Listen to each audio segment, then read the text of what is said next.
뉴스 속 경제 이슈는 더 쉽고 깊게, 최신 고용 동향은 더 빠르게 전해드리는 고용브리핑 365 시간입니다. 이재동 기자와 함께하겠습니다. 안녕하세요. 안녕하세요. 오늘 어떤 이슈 준비하셨나요?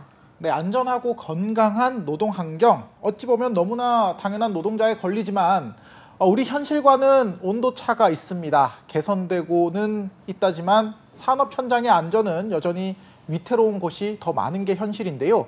이런 일을 막기 위해 국제노동기구 ILO가 안전하고 건강한 환경에서 일할 권리를 노동기본권에 추가하기로 했습니다.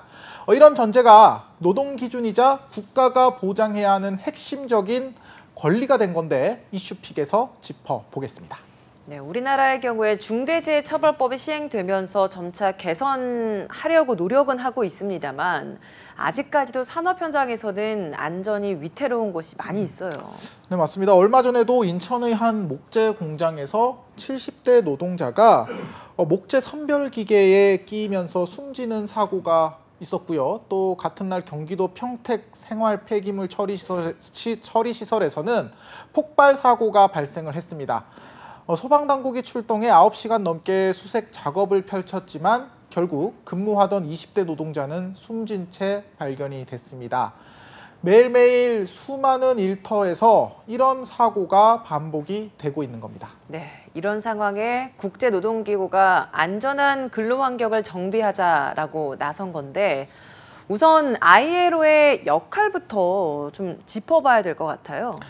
네, 국제노동기구 ILO는요, 1919년에 전 세계 노동자들을 위해 만들어진 유엔 산하 국제기구입니다. 각 나라 정부와 노동계는 물론 경영계가 참여를 해서 회원국이 꼭 지켜야 할 약속을 정하고 있습니다. 우리나라는 1991년에 가입을 했습니다. 국제노동기구에는 노동자에게 이것만큼은 꼭 보장해야 한다는 권리 4가지를 꼽아서 노동기본권으로 정해뒀습니다. 우리가 보통 알고 있는 결사의 자유, 그리고 차별금지 이런 것들이 노동기본권에 포함이 돼 있는 거죠? 네, 우선 결사의 자유는요, 노조 같은 단체를 만들어서 가입을 해서 활동할 권리를 말하는 거고요. 네. 차별금지는 인종과 피부색, 성별 등에 따른 차별 없이 평등한 고용 기회를 얻고 같은 일을 했다면 남녀 노동자가 똑같은 임금을 받을 권리입니다. 이 외에 내가 원치 않는 강제노동 금지, 또 15세 미만에게 일을 시킬 수 없는 강제노동 금지가 있습니다. 이게 노동기본권 4가지에 해당이 되는데 여기에 이번에 하나가 더 추가가 된 거라는 거죠? 네, 맞습니다. 안전하고 건강한 노동 환경이 노동기본권에 들어간 겁니다. 실제 사례에서 보는 것처럼 회사에서 비용을 아끼려다가 사고가 나는 경우도 많은데요. 국제노동기구의 이번 결정은 노동자가 안전하게 일할 권리보다 중요한 건 없다. 이걸 공식화한 겁니다. 그만큼 시급하다고 본 건데 ILO에 따르면 해마다 전 세계 노동자 약 300만 명이 산재나 관련 질병으로 사망합니다. 여기에 코로나19가 안전과 건강에 위협을 받으면서도 일할 수밖에 없는 노동자들의 상황도 배경이 됐습니다. 네, 그럼 이 안전하고 건강한 노동 환경이 국제노동기본권에 해당된 이후에 우리 일터는 좀 달라진 게 있나요? 네, 일단 이 협약 무조건 지켜야 합니다. 아. 이 내용을 다룬 ILO의 협약은요, 그동안은 사실 지키고 싶은 나라만 지켰는데 앞으로는 모든 회원국이 노동자의 안전과 건강을 지키기 위한 정책을 제대로 만들어야 합니다. 정책 수립도 중요하지만 더 중요한 건 잘 지켜지고 있는지 관리하는 거겠죠. 그쵸. 앞으로는 협약을 잘 지키고 있는지 ILO에 꼬박꼬박 더 자주 검사받게 됐습니다. 기존 6년에서 3년 주기로 짧아진 겁니다. 회원국들이 그만큼 더 노동자 안전에 신경을 써야 하는 상황이겠네요. 네, 맞습니다. 우리나라도 회원국인 만큼 당연히 이거 지켜야 되고요. 또 중대재해처벌법 시행 이후에도 산재 사망 사고는 크게 줄지 않고 있습니다.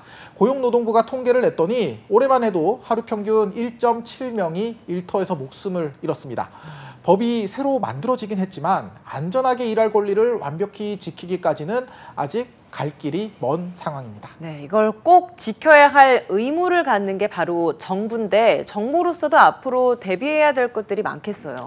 네, 그렇습니다. 정부는요, 산업재해 예방 강화를 고용 노동 분야 국정과제의 가장 중요한 과제로 정하고 있습니다. 그런 만큼 ILO 협약을 잘 지켜서 일하는 모든 사람이 보호받을 수 있게 노력하겠다, 이렇게 밝혔습니다. 네. 당장 걱정되는 게 바로 벌써부터 한낮 기온이 올라가서 더운 날씨에 일을 하는 분들에 대한 걱정이 되는 부분입니다. 산업재해도 늘어나는 그런 시기잖아요. 네, 그렇습니다. 사실 뭐 요즘 워낙 더운 날씨라서 사실 뭐 그 일을 하지 않아도 힘든 날씨인데 맞아요. 특히 열사병 등 온열 질환으로 이렇게 목숨까지 잃는 예도 있습니다.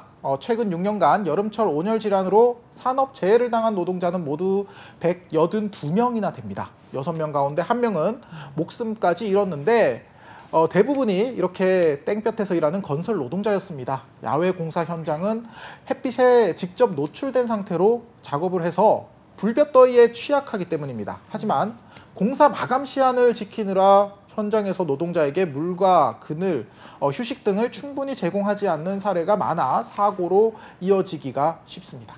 이렇게 기온이 오르면 밖에서 일하는 분들도 정말 너무 힘들지만 밀폐된 공간에서 일하는 분들도 역시나 너무 힘들어요.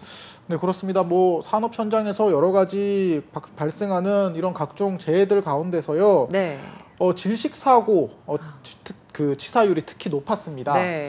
노동부 조사를 보면 지난 10년간 348명이 밀폐 공간 질식 사고로 죽거나 다쳤는데 치명률은 사고성 재해가 1.1%에 불과한 데 비해서 이런 질식 사고는 50% 가까이 됐습니다. 전체 사고성 재해의 평균 44배, 44배 수준인 겁니다. 오폐수나 분뇨 처리, 정화조 청소 작업 등이 가장 위험했고 특히 날씨가 더워지는 봄과 여름에 사고도 더 자주 일어났습니다. 네, 이걸 우리가 알기 때문에 미리 좀 대비를 해야 되잖아요. 폭염이 오기 전에 이 분야에 있어서는 좀 안전 점검이 빨리 이루어져야 하지 않을까 싶네요. 네, 올해부터는요 중대재해처벌법이 시행이 되면서 불볕더위에 의한 열사병 등도 적용 대상이 돼 안전 관리를 소홀한 사업주 또는 안전 책임자는 처벌을 받습니다. 그만큼 현장에서도 과거와 달리 서둘러 폭염 시 안전 대책 마련에 나섰고요.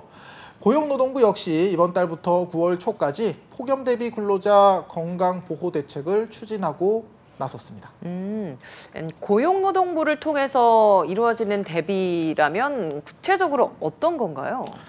네, 일단 기상청에 따르면요. 최근 10년간의 폭염 일수가 과거보다 높은 수준이라고 합니다. 여기에 올여름 평균 기온이 평년보다 높을 확률이 40에서 50%로 전망이 되고 있습니다.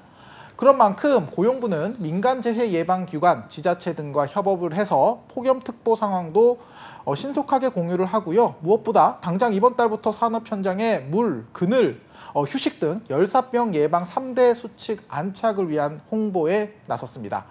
무엇보다 현장에서 이를 제대로 이행하느냐가 관건인 만큼 철저한 사정관리와 안전한 작업 환경이 유지될 수 있도록 지도 점검을 집중적으로 해 나간다는 방침입니다. 네. 국제노동기구의 5호 노동기본권에 안전한 환경이 추가된 만큼 아프면 쉬고 또 일하다 죽지 않을 권리를 보장해야 한다는 어찌 보면 너무나 당연한 노동자의 요구에 더 힘이 실리게 됐습니다. 앞으로 모두가 안전하게 일할 수 있는 일터가 만들어지길 기대해 보겠습니다. 오늘 이재동 기자와 함께했습니다. 고맙습니다. 감사합니다.